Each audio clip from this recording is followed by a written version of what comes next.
19페이지 스트로크 패널 보시면 이제 선에 대해서 설명을 하고 있는데요. 이 부분이죠. 이 부분. 이걸 스트로크 패널을 열어보면 저희가 프린트물에 나와 있는 스트로크의 패널하고는 좀 달라요. 그죠? 엄청 단순하게 웨이트 값만 이렇게 나와 있는데 이 아이 옵션을 지금 18페이지의 프린트물처럼 다 보시기를 원하신다고 하면 여기에 쇼 옵션 버튼, 여기 셋업 버튼 같이 생긴 얘를 누르셔서 쇼 옵션을 누르시면 이 18페이지에 있는 옵션이 이렇게 등장하게 됩니다. 그래서 이 뭐 크게 설명을 드릴 거는 이제 이 부분, 그다음에 두 번째 줄, 세 번째 줄, 그다음에 대시드 라인 이 부분을 주로 좀 보셔야 되는데 이거를 설명드리기 위해서 이렇게 선을 그어요. 선이 좀 얇기 때문에 웨이트 값을 마우스 휠로 높이겠습니다. 기본 옵션으로 바꿀게요. 종류가 세 가지가 있기 때문에 얘도 이렇게 복제를 해서 비교를 한번 해보도록 하겠습니다. 근데 뭐 굳이 또 제가 설명을 드리지 않아도 여기에 보면 이 버튼들의 모양만 봐도 아 대충 어떤 모양이겠구나 라는 거를 아실 수 있거든요. 근데 또 설명을 좀 굳이 좀 드리자면 얘는 보시는 것 같이 끝나는 점, 점과 점을 이었을 때 선이 되잖아요. 그래서 이 점 끝부분에 이렇게 딱 끝나는 선이 되고요. 두 번째 옵션은 라운드 캡을 주게 되면 끝나는 부분에서 더 튀어나와서 이렇게 동그랗게 가장자리가 끝부분이 이루어집니다. 그럼 첫 번째와 세 번째 거가 좀 비슷한 모양이 되긴 하는데 얘를 눌렀을 때는 이렇게 툭 튀어나와 있어요. 이렇게 비교해 보시면 더 길죠. 긴 이유가 여기 그림에서도 보시는 것 같이 끝나는 부분은 여기지만 그만큼 더 튀어나와 있게끔 끝이 난다는 거예요. 이게 수치상으로는 더 튀어나온 부분이 얼마만큼의 수치냐면 지금 14포인트, 여기도 14포인트입니다. 그걸 어떻게 하냐면 이게 지금 28포인트의 두께거든요. 그렇기 때문에 28의 반 14, 14포인트만큼 이렇게 더 길어진 거고 이쪽도 14포인트만큼 길어진 거예요. 그 숫자가 그렇게 중요한 건 아니지만 여하튼 간에 이 세 번째 옵션을 쓰면 내가 생각했던 거와는 좀 다르게 더 길어진다는 거죠. 두 번째도 마찬가지입니다. 더 튀어나와서 라운드 캡이 되니까 내가 그었던 선보다는 길이가 길어집니다. 근데 이게 두꺼우면 두꺼울수록 좀 문제가 생겨요. 점선에서, 대시드 라인에서 문제가 좀 생기는데 얇을 때는 선의 두께가 얇을 때는 뭐 그렇게 크게 고려를 하지 않아도 되는데 이게 선이 좀 두꺼울 때는 점선이 실선으로 보이고 막 이런 경우가 있으니까 그건 좀 예, 보셔야 될 내용입니다. 다음 이제 이 코너 부분을 설명하고 있는데요. 18페이지 사각형으로 이렇게 하나 그리고요. 얘를 카피를 해서 나와볼게요. 얘를 좀 사이즈를 전체적으로 줄여놓겠습니다. 얘도 얘 세 개를 좀 선택해서 기본 옵션을 좀 바꿀게요. 얘는 보시는 것 같이 뭐 각이 딱 져 있어요. 이게 기본이거든요. 두 번째는 누르면 이런 모양으로 코너가 둥그렇게 된다라는 표시겠죠. 누르시면 둥그렇게 되고요. 얘는 보이는 거 같이 뭐 베벨 조인이라고 하는데 딱 끊겨버리겠죠. 보시면 이렇게 얘랑 얘는 잘 쓰진 않아요. 그래서 이 정도만 이 두 가지 이 두 가지 정도만 기억해 두시면 되고 잘 쓸 일은 없습니다. 그다음에 이제 스트로크의 정렬인데요. 얘를 좀 봐서 설명을 드리면 얘도 세 가지 옵션이 있으니까요.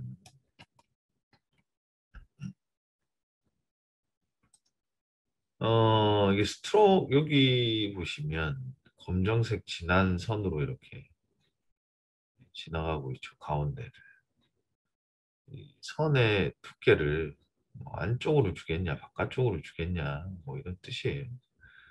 얘를 누르면 얘가 기본 옵션은 지금 이 가운데 지나고 있는 이 파란색 선을 기준으로요.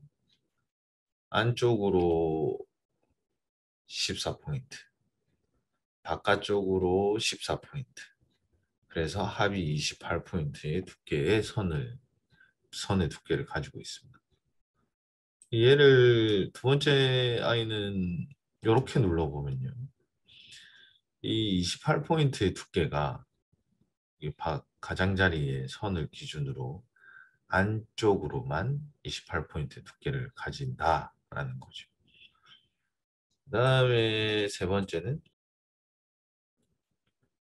얘를 눌러보면 28포인트의 두께가 내가 만든 사각형의 바깥쪽 부분에 바깥쪽 부분으로만 28포인트의 두께를 가진다라는 뜻입니다. 그래서 얘는 똑같은 사각형의 크기인데도 불구하고 이 안쪽 선으로 주느냐 바깥쪽 선으로 주느냐에 따라 사각형의 크기가 달라 보일 수 있습니다. 이 옵션은 때에 따라는 종종 써요. 네. 지금 딱 어떤 상황인지 잘 기억은 나진 않지만 종종 쓰이는 옵션이니까 알고 계셔야 됩니다. 그리고 저번 제가 이 선에 대해서 설명을 드릴 때 뭐 말씀드리지 않은 거긴 한데요. 여기 선 그려놓으시면 프로필에 보시면 뭐 이런 선의 옵션도 있고요. 꼭 뭐 단순한 직선이 아니다 하더라도 뭐 이런 종류의 선의 옵션도 있어요. 이게 브러쉬에 가면 또 나오는 거거든요. 그래서 굳이 여기서 몰라도 되긴 하는 건데 이렇게도 되고 뭐 반전을 시킬 수도 있어요. 이렇게 반전시키고 하실 수도 있는 거고요. 또 그때 제가 설명을 안 드린 부분이라고 하면 화살표를 만들 수 있거든요. 그래서 여기를 이런 화살표 너무 얇은 것 같죠. 그래서 화살표 주고 끝부분에는 뭐 이렇게 진짜 화살표 같이 생겼죠. 여기도 옵션을 뭐 양방향을 다 화살표로 줄 수도 있고요.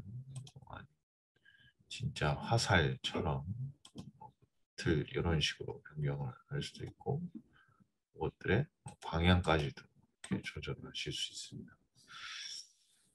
그래서 꼭 뭐 화살표를 쓰실 일이 있으시다고 하면 이 화살표를 쓰셔도 될 것 같고요. 이 내용은 제가 왜 뭐 굳이 또 말씀을 드리냐면 제가 오늘 수업하기 전에 여러분들 책을 교재를 나눠드린 걸 들고 가셨는지 모르겠어요. 그래서 제가 진도 나간 부분 또는 나갈 부분을 제가 지금 책을 조금씩 보고 있긴 한데 여러분들 만약에 대개 책을 가지고 가셨다고 하면 81페이지에 이 스트로크 패널 80페이지의 스트로크 패널을 설명을 간단하게 하고 있고요. 그 다음에 이 화살표 내용은 81페이지에 뭐 표지판 만들기가 있어요. 그래서 거기에 보시면 뭐 아주 간단하게 설명이 좀 되어 있습니다.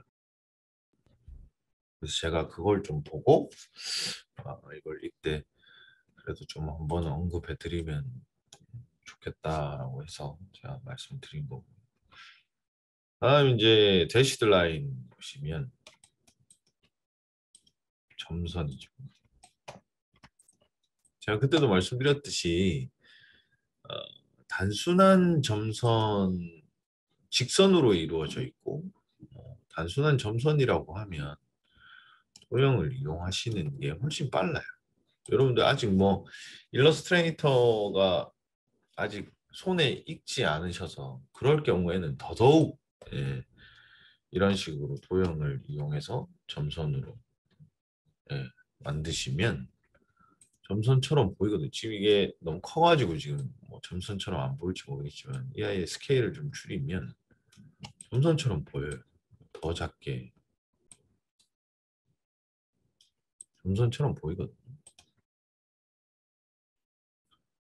뭐 끝부분이 가장자리가 좀 동그랗게 만들었으면 좋겠다 하시면 원을 이용하셔도 되고요. 이렇게 원을 이용하셔가지고 얘를 사이즈를 좀 작게 뭐 이렇게 만들면 점선처럼 보이거든요. 이게 계속 반복이 된다라고 하면 여기 점선처럼 보여요. 직선일 경우에 직선일 경우 이 점선처럼 보이잖아요. 그리고 뭐 이런 점선뿐만 아니라 뭐 이런 점선도 있겠죠. 이렇게 됐다가 그다음에 이렇게 되는 온라인에 정확하게 맞춰야 되긴 하는데 뭐 이런 거의 반복 이렇게 해서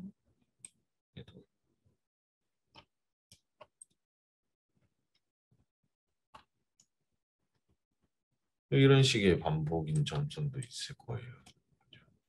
제가 대표적으로 아주 간단한 점선만 말씀드렸는데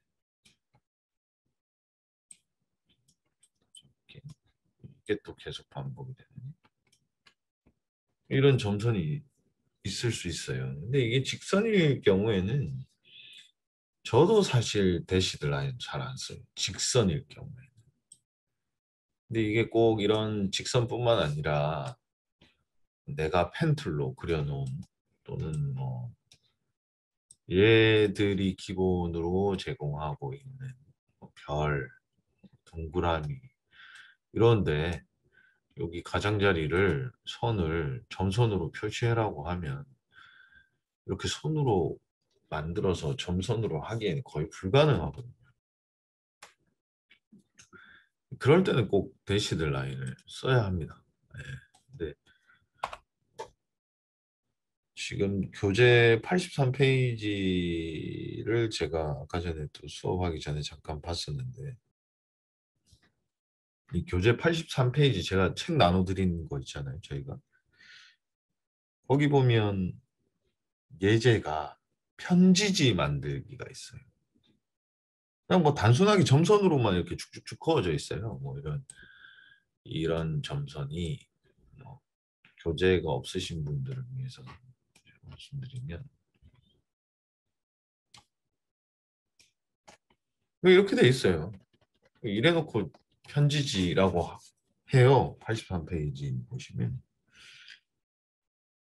어, 이런 편지지라고 하면 굳이 대시드 라인을 쓸 필요가 없습니다. 직선일 경우에 이게 훨씬 뭐 초보자들은 이게 더 훨씬 접근하는 방법이 편하거든요. 그래서 이렇게 뭐 편지지 같은 경우 이렇게 단순히 줄만 이렇게 표시를 해야 된다라고 하는 경우에는 제 생각에는 좀 비추인 것 같아요. 왜냐면 그 갭하고 뭐 이런 걸 조절하시기가 좀 더 불편하실 수 있으니까. 근데도 또 좀 알아야 하는 기능 중에 하나거든요. 그래서 꼭 알고는 계셔야 될. 이게 그 뭐 시험 얘기를 자꾸 말씀드려서 뭐 불편하실 수도 있는데 이게 보통 산업인력관리공단 시험은 좀 뭔가 좀 그 능동적인 시험이에요. 꼭 뭐 대시드 라인을 써가지고 점선을 만들어야 된다 이런 내용이 전혀 없거든요. 문제 점선처럼 보이면 대시드 라인을 써도 되고 아니면 제가 지금 말씀드린 것처럼 그냥 단순 듀플리케이트를 이용해서 복제를 하셔서 점선을 만드셔도 돼요. 결과물만 같으면 되거든요. 자, 그러면 그런데도 불구하고 중요한 내용이긴 하니 제가 한번 다시 한번 보겠습니다.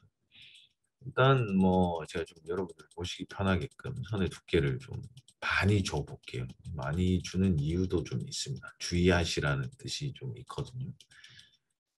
제가 이렇게 30포인트의 두께로 선을 하나 만들었습니다.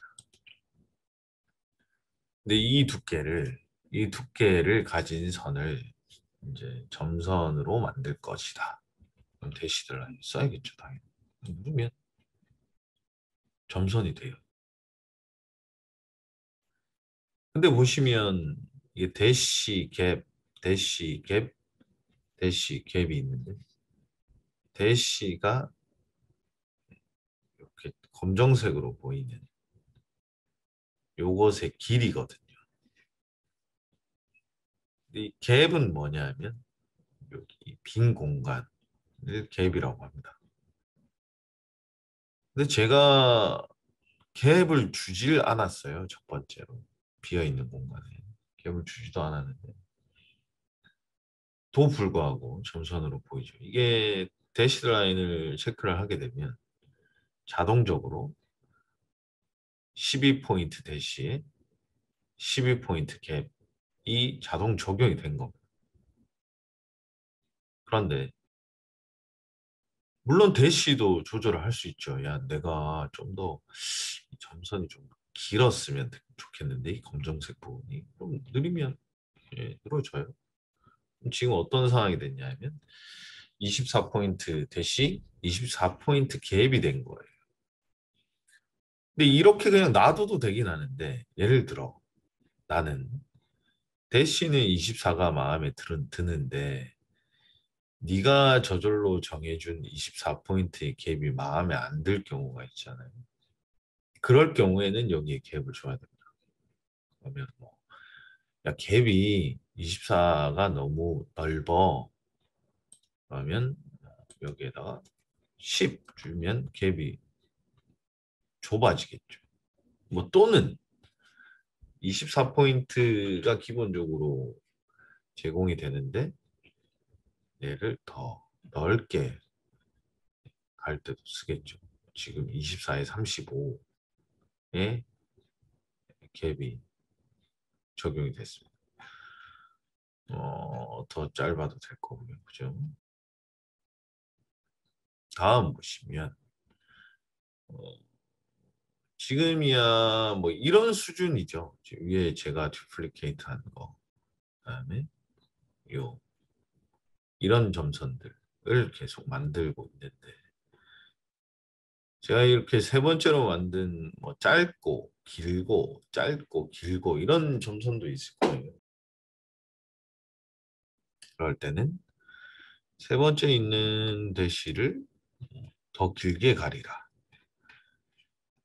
35 정도로 줬어요. 그러면 24 얘를 기준으로요. 두 번째 여기 있는 24 8포인트 35 했는데 여기에 또 갭이 좀 마음에 안 들어요. 네가 그냥 제공해 준 갭이 마음에 들지 않는다는 거죠. 난 얘랑 똑같이 갈래. 앞에 내가 준 8포인트의 갭이랑 똑같이 갈 거야. 하시면 여기에서 35였는데 그죠? 35 그다음에 8 이렇게 주시면 24 8, 35, 8 이렇게 되는 거예요. 35의 수치가 좀 그렇게 크지 않네요. 좀 더 길게 갈게요. 네, 이렇게 됐습니다. 그러면 이 상황을 좀 보면 24 대시 8개 다음 54 대시 18개 이렇게 되는 거죠. 제가 일부러 얘를 좀 그릴 때 좀 두꺼운 걸 썼습니다. 웨이트 값이 좀 두껍죠. 이유가 뭐냐면 이 옵션은 잘 쓰지 않는다라고 제가 말씀드렸는데 지금 제가 세 번째 이렇게 듀플리케이트를 이용해서 그린 것처럼 가장자리를 동그랗게 하리라 할 때는 라운드 캡을 써야 되는데 얘를 누르게 되면 특히 이 갭이 좁을 경우는 점선이 실선처럼 바뀔 수 있습니다. 잘 보세요. 네, 이렇게. 이게 만약에 더 좁다면 지금 약간 울퉁불퉁한 게 보이긴 하는데요. 만약에 얘가 3포인트, 3포인트 이렇게 주면 거의 실선이에요. 이게 왜 그러냐 하면 점이 끝난 부분보다 더 튀어나와서 끝난다라고 했잖아요. 얘도 마찬가지일 거예요. 얘 지금 눌러봐도 이렇게 실선처럼 보입니다. 근데 얘는 잘 쓸 일이 없으니까. 그리고 대시드 라인 쓸 때는 얘 쓰면 더 헷갈려요. 네, 더 헷갈리기 때문에. 얘는 그런데 어쩔 수 없이 써야 될 경우가 있거든요. 가장자리가 동그랗게 표현이 돼야 될 경우에는. 얘를 누르게 되면 지금 갭이 있는데도 불구하고 실선처럼 보이잖아요. 얘는 지금 사실 점선이거든요.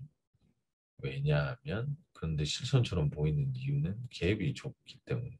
그래서 갭을 좀 더 늘려주고 얘도 좀 더 늘려주고 39만큼 맞추면 네, 이렇게 보이죠. 네, 점선처럼. 그래서 이런 경우에는 요 동그란 옵션을 좀 쓰시려고 하시면 갭을 좀 신경을 좀 쓰셔야 돼요. 갭을 좀, 갭을 좀 신경을 쓰셔야 점선처럼 보일 수 있습니다. 근데 이게 두껍지 않다라고 하면 이 선의 두께가 두껍지 않다라고 하면 크게 신경 쓰실 필요 없어요. 왜냐하면 웨이트 값이 작아지면 공간도 좀 이렇게 넓어지거든요. 그래서 이렇게 맞춰 놓으시면 뭐 5포인트다. 5포인트 너무 작나? 이렇게 맞춰 놓으시고 이때는 이제 갭을 좀 줄이셔도 되겠죠. 14에 14 얘도 좀 더 줄일까요? 대시도 완전 거의 동그라미처럼 만들어 볼까요? 이렇게. 네. 이 대시도 너무 길어지죠. 치고 만들면 위에 있는 아이랑 비슷해지죠. 그래서 뭐 이렇게 직선으로만 이루어져 있는 거라고 하면 생각해 봐야 될 것들이 좀 있고 시험은 또 시간과의 싸움이거든요. 그래서 이것도 뭐 갭도 조절해 보고 뭐 이렇게 하기에는 시간이 지나가니까 그냥 직관적으로 보이시는 대로 그냥 툭툭 그리시면 돼요. 그러면 그게 이제 뭐 채점을 할 때 이 사람이 스트로크에 그 대시드 라인에 옵션을 썼는지 아니면 저희가 앞에서 지금 했던 방법대로 듀플리케이트를 썼는지 확인이 불가능합니다. 그래서 그래도 본인이 스트로크 옵션의 대시드 라인이 편하신다고 하면 편하신 거 써야 되죠.